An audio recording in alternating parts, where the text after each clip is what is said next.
할렐루야.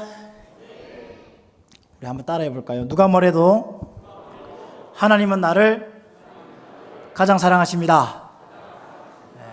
믿으십니까? 그 사랑 안에 거하는 저와 여러분인 줄 믿습니다. 우리 옆에 있는 분과 한번 인사해 볼까요? 당신은 주님의 제자입니까? 이렇게 한번 물어볼까요? 먼저.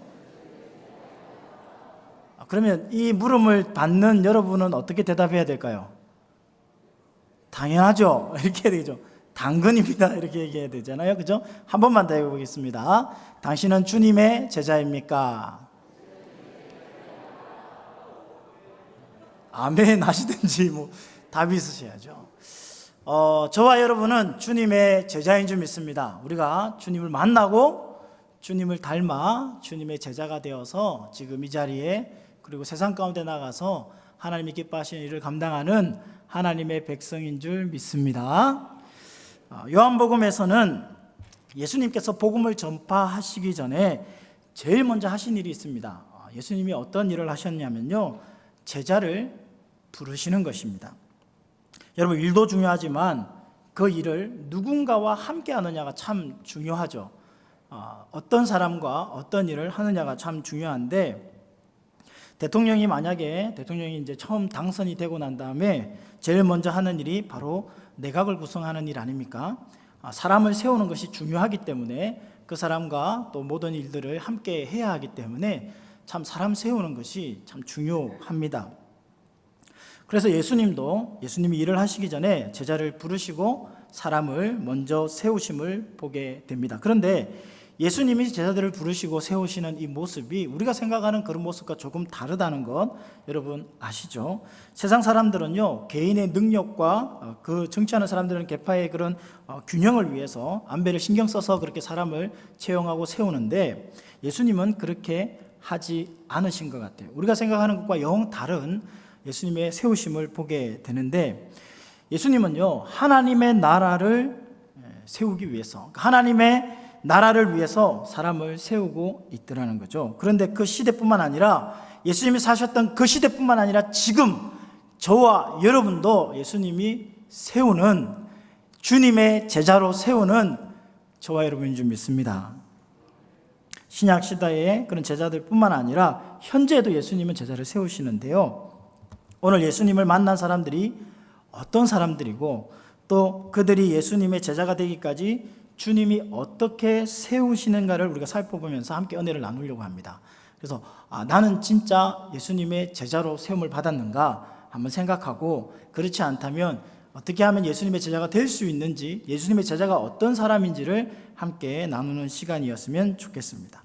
첫 번째, 예수님의 제자는 예수님을 내가 만나는 사람이라는 거죠. 한번 따라해 보겠습니다. 예수님을 내가 만나야 한다. 할렐루야. 예수님은 내가 만나야 합니다. 오늘 본문에 제일 먼저 나오는 제자의 이름이 누구입니까? 예수님이 제일 처음 제자로 부르시는 사람의 이름이 누군가요? 베드로의 형제 안드레입니다. 40절 말씀을 한번 볼까요? 다 같이 한번 읽습니다. 40절 시작. 요한의 말을 듣고 예수를 따르는 두 사람 중에 하나는 시몬 베드로의 형제 안드레라. 예수님이 제일 먼저 누구를 부르셨나요? 그러면 제일 많이 하는 답이 베드로요, 이렇게 얘기하는 분이 있습니다. 근데 오늘 요한복음 이 말씀을 보면 예수님이 제일 처음 부르시는 그 제자의 이름이 시몬 베드로의 형제 안드레라는 것을 알 수 있습니다. 예수님의 첫 번째 제자, 오늘 요한복음의 첫 번째 제자 안드레는요, 베드로의 동생으로 알려진 사람입니다. 그리고 오늘 본문을 통해서 알 수 있는 그에 대한 정보가 있다면 바로 그가 세례 요한의 제자라는 사실이죠. 35절 말씀 잘 보십시오. 35절에 다 같이 한번 읽어볼까요? 35절 시작. 요한이 자기 제자 중 두 사람과 함께 섰다가, 요한이 두 사람과 함께 서 있다가 그 한 사람이 예수님 따랐죠. 근데 그 한 사람이 누구냐면 바로 베드로의 형제 안드레라는 겁니다. 여기서 얘기하는 요한은 세례 요한을 얘기합니다. 그 두 사람과 함께 섰다가 예수님을 발견하죠. 예수님이 거니시는 것을 보고 요한이 예수님을 보고 하나님의 어린 양이로다 라고 말하니까 두 제자가 예수님을 이렇게 쫓아가게 됩니다. 두 제자가 예수님을 쫓은 이유는 세례 요한이 하나님의 어린 양에 대해서 계속 설교를 했겠죠. 설교를 많이 듣다가 세례요한이 저분이 바로 하나님의 어린 양이다. 그러니까 그 말을 듣자마자 예수님을 쫓은 겁니다. 여러분, 예수님을 쫓은 이들은 자신의 스승이었던 세례요한이 말한 바로 그 하나님의 어린 양인지 확인하는 장면이 나와요. 어떻게 확인하죠? 38절 말씀해 보시면 예수께서 돌이켜 그 따르는 것을 보시고 물어 이르시되 무엇을 구하느냐? 이르되 랍비여 어디 계시오니까 하니, 랍비는 번역하면 선생이라. 여러분, 이 두 사람의 대화를 한번 주목해서 보십시오. 예수님은 자신을 쫓아오는 이 세례요한의 제자 두 명에게 당신들이 구하는 것이 무엇이냐, 무엇을 구하느냐라고 묻습니다. 그런데 제자들의 대답은요, 그걸 따르는 사람의 대답은 정말 엉뚱한 대답이에요. 뭐냐면 선생님 어디에 계십니까? 이 대답이에요. 그러니까 물었는데 답을 한 것이 아니고 질문으로 다시 이야기를 하고 있습니다. 제자들에게, 따르는 사람에게 당신들이 구하는 것이 무엇입니까? 그러면 보통 우리가 상식적으로 이에 대한 답을 하려면 우리 스승이신 세례 요한이 하나님의 어린 양에 대한 설교를 그렇게 많이 했는데 그 선생님이 당신이 하나님의 어린 양이라고 그랬습니다. 진짜 당신이 그 하나님의 어린 양이십니까? 라고 물어야 되잖아요. 이게 원래 답을 하고 물어야 되는 게 맞는데 예수님이 무엇을 구하느냐? 예수님이 당신은 선생님 어디에 있습니까? 이 얘기를 하고 있는 겁니다. 무슨 동문서답도 아니고 불쑥 선생님 당신은 어디 계십니까? 근데 그 대답에 예수님이 어떻게 말씀하시는지 한번 볼까요? 39절입니다. 39절 다 같이 한번 읽습니다. 시작. 예수께서 이르시되 와서 보라. 계신 데를 보고 그날 함께 거하니 10시쯤 되었더라. 아멘. 자, 예수님은 자신이 어디에 있느냐라고 묻는 사람에게 자신이 있는 곳에 와서 보라라고 얘기합니다. 그들을 데리고 와서 그냥 그 모습을 보여주시죠. 그리고 그 다음부터 안드레가 예수님의 제자가 되어집니다. 과연 처음 제자였던 이 안드레가 왜 예수님이 어디에 계신지 궁금했을까요? 그리고 예수님이 무엇을 구하느냐 했을 때 예수님 어디에 계십니까? 라고 물어볼까요? 그 질문을 받고 자기가 계신 곳을 보여주는 예수님의 모습도 참 신기하죠. 우리 이런 모습들을 보면 이게 참 이해가 잘 안 됩니다. 근데 우리가 미루어서 한번 생각해 보면 이런 거죠. 세례 요한은 어디에서 생활했습니까? 광야에서 생활했습니다. 그 제자인 이 두 사람이에요. 제자가 늘 스승인 세례 요한을 따라다녔는데 세례 요한이 보니까 그가 말하는 것과 그가 사는 것, 그가 행동하는 것 이게 다 같더라는 겁니다. 말은 유창하게 하는데 삶이 안 따라주는 것이 아니라 삶과 말하는 것이 일치가 되는 삶을 이 제자들이 보는 겁니다. 그래서 세례 요한에 대한 확신, 그 선생님을 따라다니는 제자들이었어요. 그러니까 지금 세례 요한이 광야에서 석정과 메뚜기를 먹고 약대 가죽을 옷을 만들어서 입고 생활을 하는 것을 그들이 직접 봤잖아요. 근데 예수님에 대한 이 이야기를 참 많이 들었어요. 하나님의 어린 양에 대한 이야기를 많이 들었어요. 그러면 하나님의 어린 양은 어떻게 살까요? 어떻게 보면 이 제자들은 자기들의 노하우가 생긴 거예요. 예수님이 정말 하나님의 아들, 하나님의 어린 양이라는 것을 확인하는 자신들의 노하우가 예수님이 말씀하시는 것과 예수님이 말씀 들었던 것, 그리고 예수님이 지금 살아가시는 모든 상황들을 보면 확실하게 이분이 우리가 지금 기다리고 있고 세례 요한 선생님이 말씀하셨던 그 하나님의 어린 양인지를 정확하게 알 수 있다는 겁니다. 그래서 세례 요한이 광야에 외치는 소리가 같이 그렇게 살았던 것처럼 우리가 하나님의 어린 양을 기다리는 이 어린 양이 어떻게 사는 것이 보고 싶은 거예요. 그래서 어디에 계십니까? 라고 물었던 것 같아요. 예수님은 제자들에게 자신이 있는 곳, 자신이 계신 곳을 보여줍니다. 여러분 마태복음 8장 20절 말씀에 보면 예수님이 어디에 계셨는지 여러분 알 수 있어요.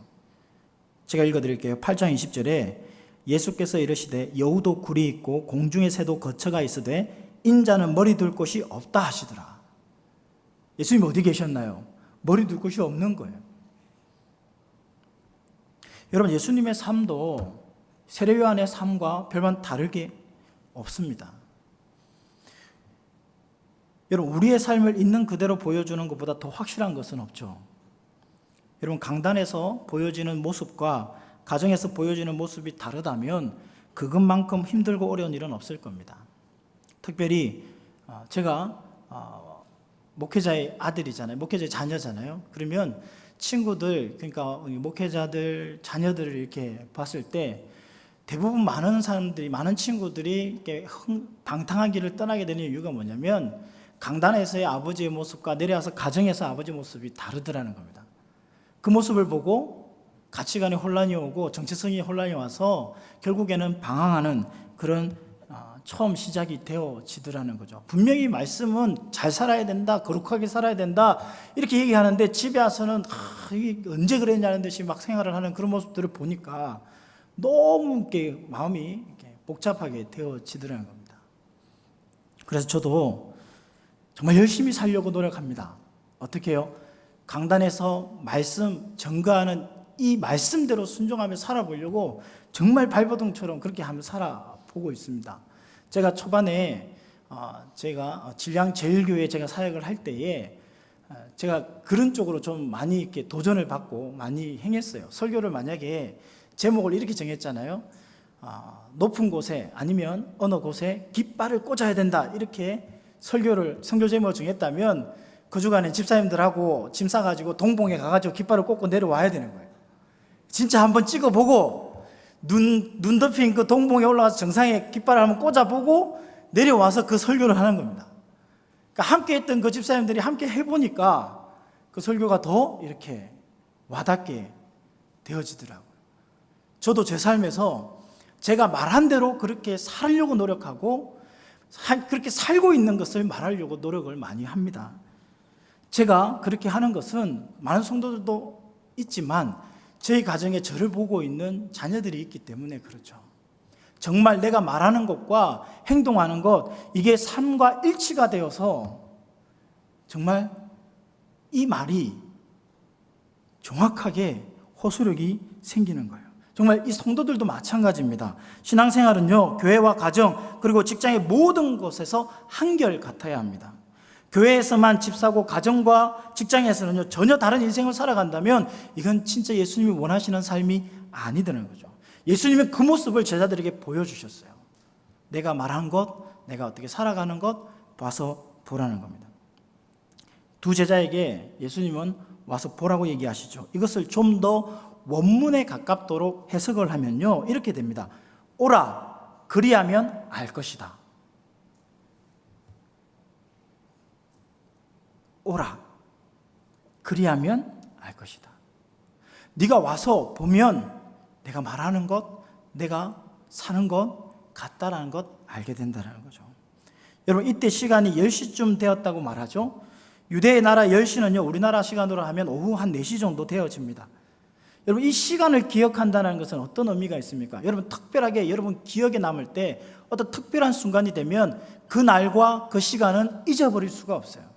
지금 이 말이 무슨 얘기냐면 그 오후 4시라는 것을 강조하고 싶은 게 아니라 예수님을 만났던 지금 예수님을 만났던 이 제자들이요 어떤 의미냐면 내가 이 순간 내가 진짜 하나님의 어린 양을 만난 이 시간이 정말 나에게는 정말 소중한 시간이라는 겁니다. 잊을 수 없는 시간이라는 거죠. 자기들과 자기들을 마주하고 있는 이 예수님에게서 하나님의 영광을 볼 수 있었습니다. 누구든지 예수 그리스도를 만나고 그 마음을 영접한 사람은요 그날 그 시간까지 잊지 못하는 거예요. 스승인 제레요한의 말을 듣고 예수님을 따랐지만 여러분, 메시아인 것은요 예수님을 내가 만나고 난 후에 고백할 수 있는 겁니다. 예수님의 이야기를 선생님을 통해서 들었어요. 예수님을 따라갈 수는 있습니다. 그런데 따라가는 자에서 넘어가는 인생이 뭐냐면 예수님을 만나는 인생인 거예요. 누가요? 내가. 신앙은요 내가 주님을 만나는 것입니다. 신앙은 살아계신 주님을 만나는 것입니다. 다시, 신앙은 살아계신 주님을 내가 만나는 것입니다. 이것이 바로 신앙입니다. 이 시간 주님을 따라다니시는 사람이 아니라 주님을 만나는 주님의 제자들이 될 수 있기를 주님의 이름으로 축복합니다. 두 번째는요, 예수님의 제자는 예수님을 전하는 사람입니다. 따라해 볼까요? 예수님을 전하는 사람이다. 여러분, 안드레와 빌립을 한번 볼까요? 예수님을 만나자 그가 자신들이 그토록 찾던, 고대했던, 기다렸던 메시아임을 알게 되었습니다. 그들은 가만히 있지 못했어요. 그냥 있을 수가 없었어요. 누구에든지 누구를 만나든지 이 사실을 말하고 싶었어요. 말하지 않으면 견딜 수 없는 이 감동이 있어서 정말 제일 먼저 누구를 찾아가는지 한번 볼까요? 안드레는 옆에 있는 형제 시몬에게 자기가 만난 예수님을 소개해 줍니다. 빌립은요, 친구인 나다나엘을 찾아가서 자기가 만난 예수님을 소개해요. 어떻게 소개하느냐? 메시아를 만났다. 여러 선지자들이 기록한 그 일을 내가 만났다. 정말 하나님의 어린 양, 우리가 기대하고 고대하고 기다리던 그분을 내가 만났다. 여러분, 우리 자신이 정말 예수님의 영광을 보았는지, 나의 구주로 영접했는지 확인하는 방법은 아주 간단합니다. 어떤 방법인가요? 내가 만난 그 예수님을 내 주위에 있는 사람에게 말하고 싶어 하느냐는 거예요. 간절한 마음으로 내 속에서 예수님에 대한, 그 주님에 대한 이야기를 하고 싶어 하는지를 보면 내가 진짜 주님을 만났는지를 확인할 수 있습니다. 하나님이신 예수님을 내가 만나고 그 만난 것이 너무 좋아서 사람들을 붙들고, 누구라도 좋아요. 내가 보는 사람들, 어떤 사람이 중요하지 않아요. 내가 만나는 어떤 사람이라도 그 사람을 붙들고 이 사실을 말하고 싶다면 여러분의 신앙 고백은 진짜입니다. 사랑하는 성도 여러분, 예수님 만나셨죠? 예수님 만나셨죠? 마스크를 하고 계셔가지고 잘 안 들리는데 조금만 크게 얘기해 주십시오. 예수님 만나셨죠? 여러분이 만난 살아계시고 생명이신 예수님을 여러분 옆에 있는 누구에게라도 전할 수 있는 정말 예수님으로 충만한 그런 삶을 살아가는 저와 여러분 되기를 주님의 이름으로 축원합니다. 여러분, 안드레와 빌립을 다시 한 번 더 보십시오. 그들이 만난 예수님을 전하고 싶을 때 먼저 무엇을 했냐면요, 41절에 안드레는 자기 형제 시몬을 찾아가서 말했습니다. 그리고 45절에는요, 빌립은 나다나엘을 찾아가서 말했어요. 가만히 있을 수가 없는 거예요. 그래서 내가 찾아가가지고 그들에게 전하고 싶은 거예요. 지금 내 옆에 있는 누구에게라도 찾아서 내가 만난 주님을 증거할 수 있는 저와 여러분 될 수 있기를 주님의 이름으로 축복합니다. 그런데요, 나는 예수님을 전했거든요. 분명히 내가 만나고 내가 보고 내가 느끼고 내가 체험하고 나와 함께 하시는 그 주님을 분명히 전했습니다. 내가 만난 그 감격의 예수님을, 구원자 되시는 메시아 예수님을 전했어요. 난 전했는데 그 사람이 안 믿으면 어떡하죠? 그런 걱정으로 혹시 말하지 못하는 분이 계십니까? 그래서 세 번째가 있습니다. 세 번째는 예수님의 제자는 예수님이 알아서 하십니다. 따라해 볼까요? 예수님이 알아서 하십니다. 예수님이 알아서 하세요. 자, 볼까요? 오늘 안드레와 빌립이 옆에 있는 형제에게, 그리고 친구에게 자신이 만난 그 예수님을 전했습니다. 그러면 내가 만난 그 예수님 좀 만나주면 참 좋겠는데? 그런데 그렇지 않더라는 겁니다. 나만큼 이렇게 감격이 있고 나만큼 이렇게 행복하고 나만큼 예수님을 통해서 기쁨이 넘치면 좋겠는데 그 사람은 그렇지 않더라는 거죠. 여러분, 안드레가요, 형제 시몬, 그러니까 베드로에게 그 얘기를 했을 때 여러분 그렇게 좋은 반응이 아니었던 것 같아요. 요한복음에서 베드로가 예수님을 처음 만나는 장면이 기록되어져 있지만 특이한 것은요, 베드로가 예수님을 쫓았다는 그 기록은 없잖아요. 예수님이 지금 베드로를 만났어요. 베드로도 예수님을 지금 보았어요. 그리고 이름까지도 이제 이름 바뀌게 되는 이런 이야기가 있는데, 중요한 거는요, 그 베드로가, 그 시몬이 예수님을 따르지 않더라는 겁니다. 쫓았다라는 얘기가 없어요. 다른 복음서에서 내용을 종합해서 보면요, 당시의 상황을 좀 이렇게 재구성해서 보면 안드레의 소개를 통해서 예수님을 만난 것은 분명합니다. 그런데 예수님을 베드로가 바로 쫓은 것은 아닌 것 같아요. 베드로가 예수님을 개인적인 구세주와 주님으로 만난 것은 좀 시간이 더 지난 후에 있었던 것 같아요. 갈릴리 바다에서 밤새도록 고기를 잡았는데 한 마리도 잡지 못했어요. 근데 예수님이 오시죠? 배에 타셔가지고 야 오른쪽에다 그물을 던져봐. 던졌더니 이렇게 너무 많은 고기가 잡힌 거예요.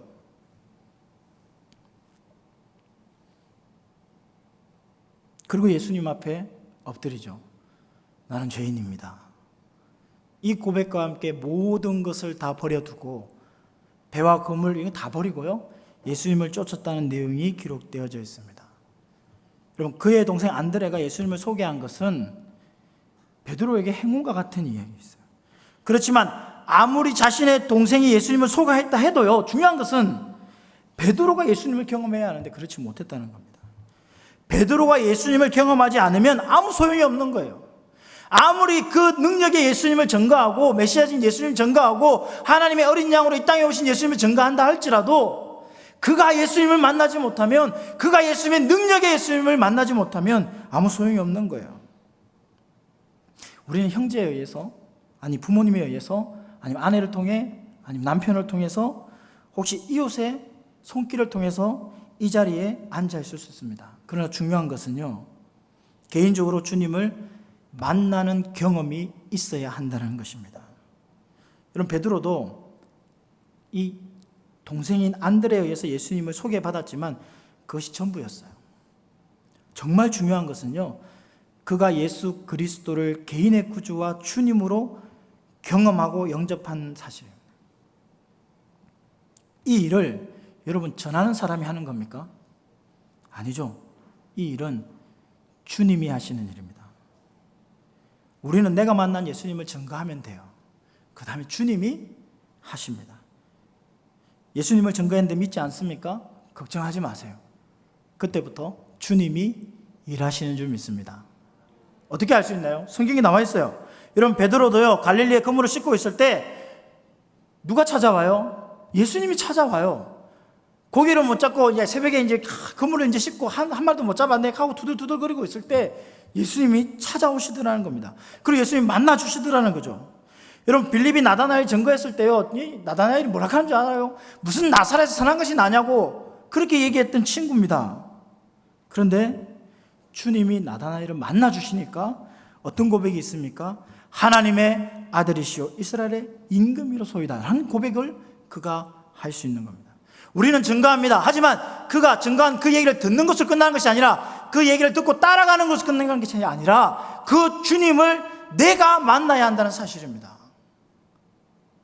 그 내가 만나는데 오늘 마지막에 그 일은 전도하는 사람이 하는 게 아니에요. 예수님의 이야기를 듣고 그 얘기를 증거하는 사람이 있는 것이 아닙니다. 바로 주님이 하십니다.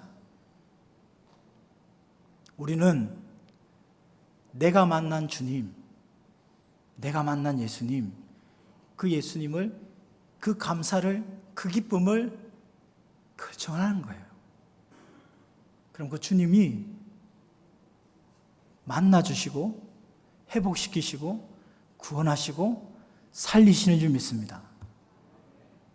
다시 한번 묻겠습니다. 여러분 예수님을 만나셨습니까?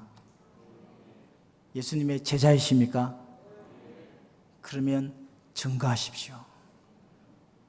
하나님의 아들이심을, 우리를 구원할 구원자이심을 증거하십시오. 그 다음은 주님이 하실 겁니다. 여러분 담대하게 나가서 내가 만난 그 주님, 살아계신 하나님이신 그 예수 그리스도를 증거하는 참된 예수님의 제자가 되기를 주님의 이름으로 축복합니다. 기도하겠습니다. 하나님 감사합니다. 오늘 주님을 만나 주님의 제자가 되었던 제자들의 모습을 보았습니다. 주님, 우리를 이 땅 가운데 불러주심을 감사합니다. 만나주심을 감사합니다. 회복시켜 주심을 감사합니다. 살려주심을 감사합니다. 이 생명, 우리가 만나는 우리 주위에 있는 많은 사람들에게 증거하는 하나님의 제자 되게 하여 주시옵소서. 하나님을 만난 사람은요 가만히 있는 게 아니에요. 그냥 있는 게 아닙니다. 누구를 만나든지 그에게 살아계신 하나님을 증거하는 겁니다. 그러면 주님이 일하실 줄 믿습니다. 주님 감사합니다. 오늘도 그와 같은 인생 살아가는 우리 모두가 되게 하여 주시옵소서. 감사드리며 예수님의 이름으로 기도하옵나이다. 아멘.